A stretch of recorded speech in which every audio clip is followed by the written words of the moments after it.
Now, you may not have known that something so amazing was missing from your life, but I think by the time that this is all said and done, you'll be wondering how you ever lived a day without it. So, without further ado, I will present to you the Chuck Norris and Kanye West content generator. Let's get started.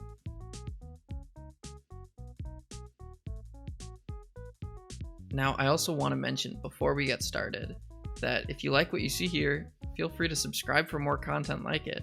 Also, likes and comments are going to help grow the channel. So guys, before we get started, I would like to basically just briefly go over the app and kind of discuss what this video is going to be about. So essentially what the app is like I said, just a content generator that uses the Kanye REST and Chuck Norris APIs to get quotes from Kanye West and random Chuck Norris jokes. So if I just click on this button, it pulls up a Chuck Norris joke, and it does this at random. So you might get some Chuck Norris jokes,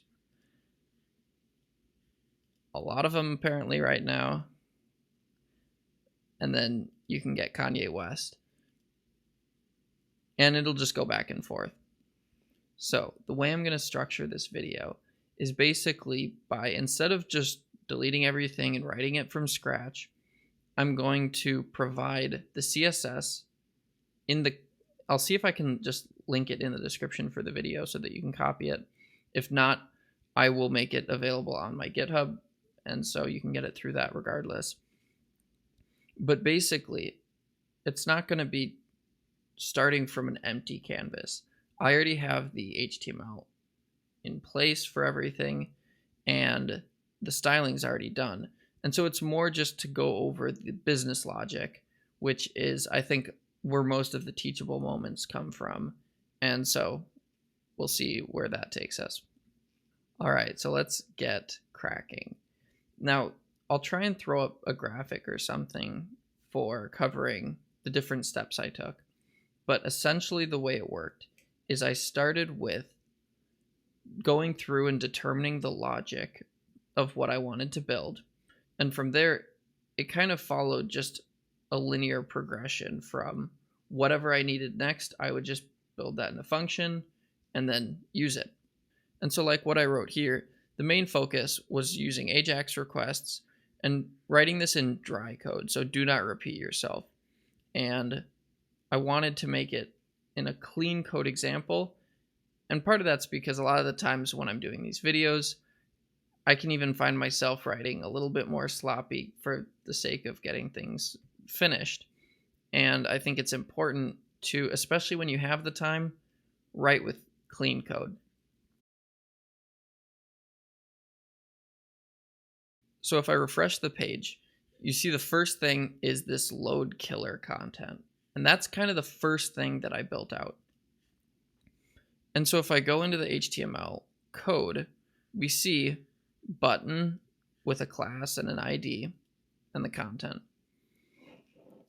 Now what I also did was I created one of these cards to hold the top information first. And I don't even need this image anymore. I wanted to test it out for what a normal card would look like. And so you can see I've got a card, inside it is text, where you have the title and whatever else you want to say. Here I have paragraphs with lists and stuff like that. But on the cards that we create, that's just going to be one paragraph. And so once I had everything in place in terms of the markup, what I did was create some constants, which would be the container and content buttons, and those were just getting the elements by ID, and then an array to hold the different API logic, and we'll cover that in just a bit. But the first thing I really added once I had those buttons there was this content button event listener, where when you click it, we want to handle new card. And so that's where we house the majority of the logic, relying on all of these helper functions essentially. So if I open that up, we can see right off the bat, preventing default just means don't use any of the standard functionality from the button. But the first main thing we see here is set button disabled. And that's our first helper function. And this is essentially a function that's super short. And what it does is set the button to disabled if you don't pass anything or if you pass true. Otherwise, make it re-enabled. And so if I go to that function definition, you see I'm just taking the content button dot disabled is set to this is disabled, defaulting to true. And how this is basically working is I'm putting all of the logic for the API call in this try catch, where I'm going to try making the call and doing everything I want. And if I run into a problem, log that error and alert that something went wrong. And finally, whether or not we succeed, I want to set the button disabled to false so that the button is re-enabled and you can try loading new content. And that's just going to say, while we are at loading, make it disabled. And then while we are able to make a new call, then make it not disabled. And I think a good point to make with this example is that in the CSS, all I'm doing is saying when the button is disabled, set the background color to gray, make the color transparent, and so rgba, and I'm setting the A to 0, width, height to 100, and border radius to 50%. And that's what turns it into a circle. And because the button has a transition of 0.3 seconds, what this is doing is turning it into that ball. And so if I click on it again, you might be able to see briefly that it turns into a circle. The point that I think is worth making is that it's not like it's some crazy cool feature, but for how easy it is, I mean, it certainly looks cooler than it is difficult to make. And so I think the point is a lot of times there are things that might seem like, oh, that's just a hacky way of doing it. But I think that could also be called elegant, where it's just a very simple solution which prevents you from having to either find a loading icon and swapping out the button or hiding the button and then loading the other icon and figuring out where to put it. And in our case, it doesn't look bad and allowed me to just keep working on the stuff that really matters, which was the content.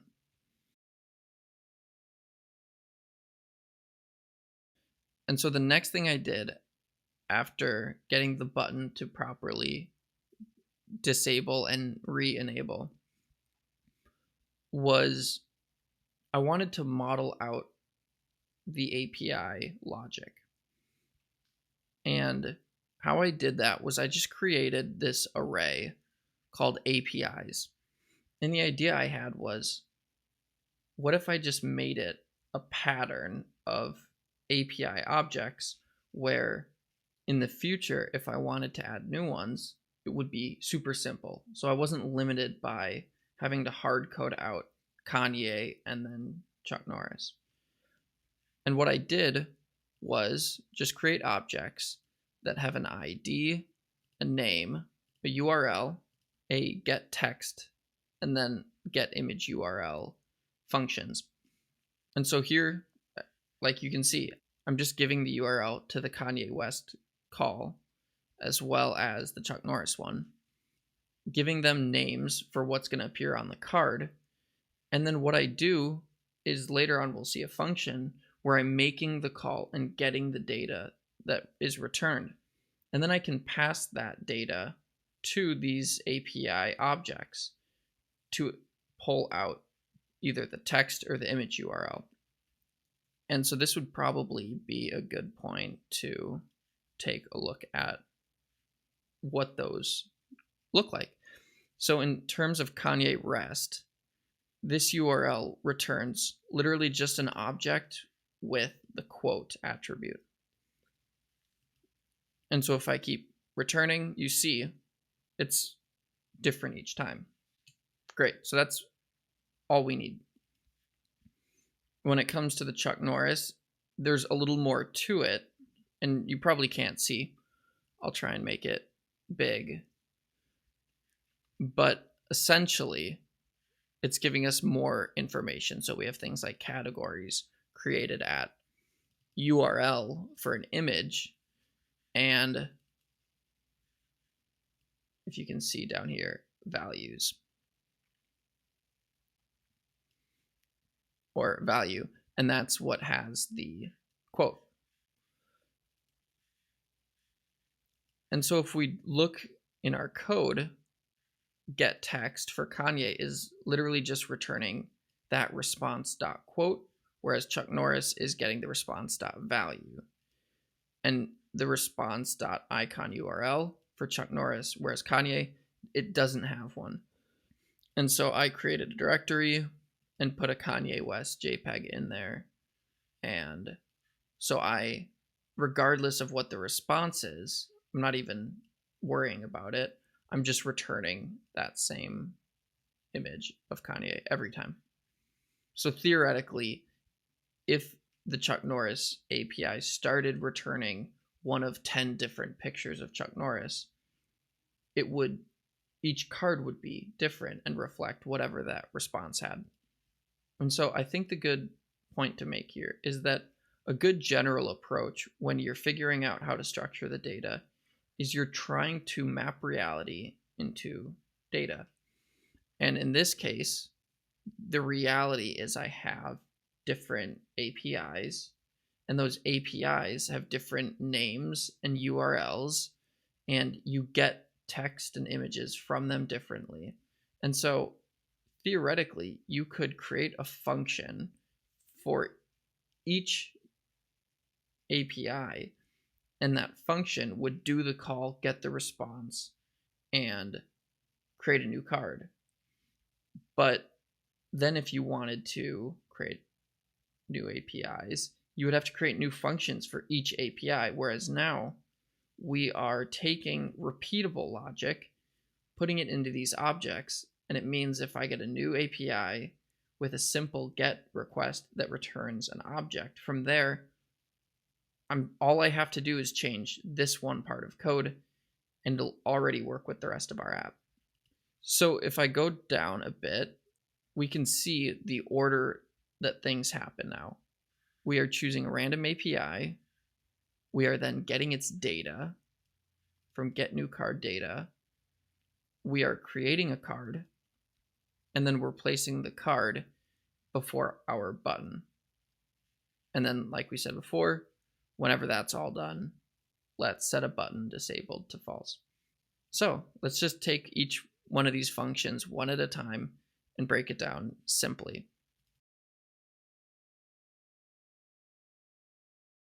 Get random API is literally just taking a random index from the length of our API array and grabbing whatever API is at that index.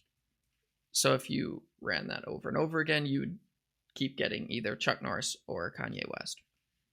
And so it's returning either one of these objects. And if you had 7 different APIs, it would be one of 7.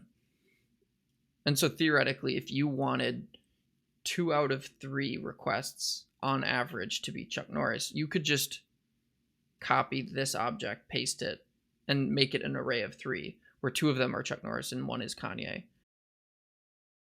And so this just grabs one of those APIs.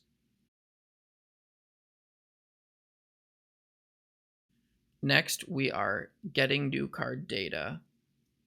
And so the way that works is just an extremely simple fetch call. We are using the async function to await the fetch and then get the JSON data from our return. And since both fetch and this JSON method are promise-based, we are, like I said before, just using async, throwing it in a try catch. If anything goes wrong, just return error and things will break, and then it'll be handled in our handle new card when data doesn't work correctly. And so at this point, what we have is the data that we can see on the browser from when we sampled these. So we're just getting basically the object form of that. We see two different functions, create new card and string to HTML. And create new card is just a very simple string literal that creates a new card string of the HTML. So we've got the div, we've got the image, text with a paragraph for the text and a title h2 for using the name of the API. And this is where we see those functions that we talked about. API.getImageURL is passing in the data with the alt tag of the API ID. Obviously, we just have the name of the API as an attribute, but then again, API.getText passing in our data. And so this could be tailored in a number of different ways. For example, if we take a look at this card, right now, there's just kind of this purpley blue outline around all of the images. A lot of Kanye. There we go. So what you could theoretically do is assign a color in that object, and then based on that color, you render these image borders differently.